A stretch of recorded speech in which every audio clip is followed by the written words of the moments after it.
माननीय सदस्यगण, हमारे संविधान के मुख्य शिल्पी बाबा साहब डॉक्टर भीमराव अंबेडकर ने कहा था कि मेरा आदर्श एक ऐसा समाज होगा जो स्वाधीनता, समानता और भाईचारे पर आधारित हो। प्रजातंत्र सरकार का एक स्वरूप मात्र नहीं है। प्रजातंत्र का मूल है अपने साथियों के प्रति आदर और सम्मान की भावना। बाबा साहब के इन आदर्शों को मेरी सरकार अपने लिए ध्येय वाक्य मानती है। मेरी सरकार की आस्था अंत्योदय के मूल मंत्र में है, जिसमें सामाजिक न्याय भी हो, समानता भी हो, सम्मान भी हो और समान अवसर भी हो। इसीलिए आज सरकार की नीतियों में गांव, गरीब, पिछड़े, अनुसूचित जाति एवं जनजातियों को सर्वोच्च प्राथमिकता दी जा रही है। हाल के वर्षों में पद्म पुरस्कारों के चयन में भारत की यह भावना भली भांति झलकती है। विविधता से भरे भारत में देश के कोने कोने में समर्पित जीवन जीने वाले लोग राष्ट्र सेवा में जुटे हुए हैं। उनमें भारत की शक्ति के दर्शन होते हैं।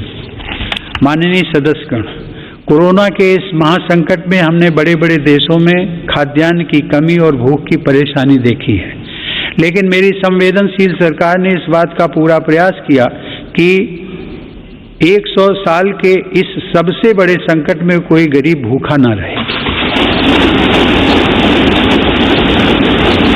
प्रधानमंत्री गरीब कल्याण अन्न योजना के अंतर्गत मेरी सरकार सभी गरीबों को हर महीने मुफ्त राशन दे रही है।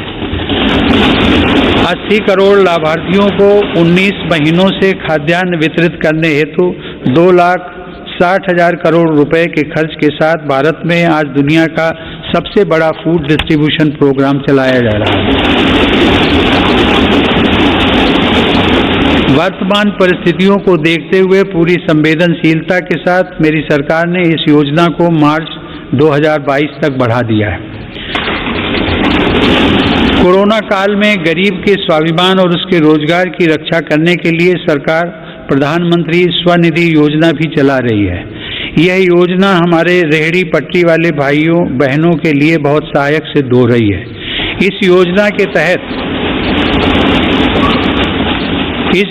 के तहत अब तक 28 लाख रेहड़ी पटरी वालों को 2900 करोड़ रुपए से ज्यादा की धनराशि जारी की गई। सरकार अब इन स्ट्रीट वेंडर्स को ऑनलाइन फूड डिलीवरी करने वाली कंपनियों के साथ भी जोड़ रही है। श्रमिकों के हितों की रक्षा के लिए सरकार ने ई-श्रम पोर्टल भी शुरू किया है, जिससे अब तक 23 करोड़ से अधिक श्रमिक जुड़ चुके हैं।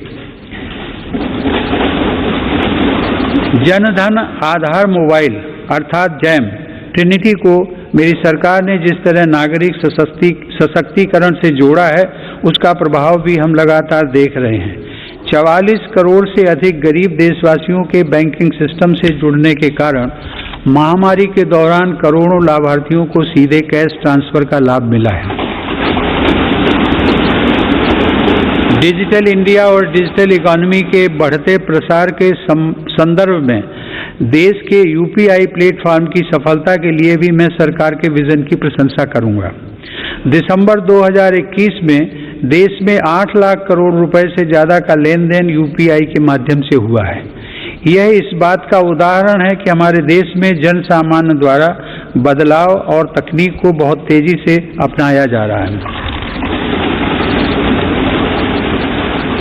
माननीय सदस्यगण, मेरी सरकार मूलभूत सुविधाओं को गरीब के सशक्तिकरण और गरीब की गरिमा बढ़ाने का माध्यम मानती है। पिछले वर्षों के अनवरत प्रयासों से प्रधानमंत्री आवास योजना में अब तक 2 करोड़ से अधिक पक्के घर गरीबों को मिल चुके हैं। प्रधानमंत्री आवास योजना ग्रामीण के तहत गत 3 वर्षों में करीब 1.5 लाख करोड़ रुपए की लागत से 1 करोड़ 17 लाख घर स्वीकृत किए गए हैं। हर घर जल पहुंचाने के उद्देश्य से शुरू किए गए जल जीवन मिशन ने लोगों के जीवन में बड़ा बदलाव लाना शुरू कर दिया है।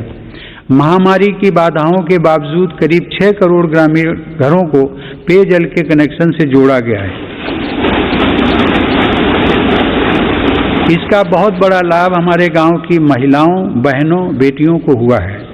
ग्रामीण क्षेत्रों में लोगों को उनकी संपत्ति के दस्तावेज देने के लिए शुरू की गई स्वामित्व योजना भी एक असाधारण प्रयास है। इस योजना के तहत अब तक 27,000 गांवों में 40 लाख से अधिक प्रॉपर्टी कार्ड दिए जा चुके हैं। ये प्रॉपर्टी कार्ड न केवल विवादों को रोकने में सहायक हैं, बल्कि गांव के लोगों को बैंकों से मदद मिलना भी आसान हो रहा है। इंडिया टीवी हर वक्त हर जगह डाउनलोड करने के लिए सर्च करें India TV news Google play store या ऐप स्टोर पर।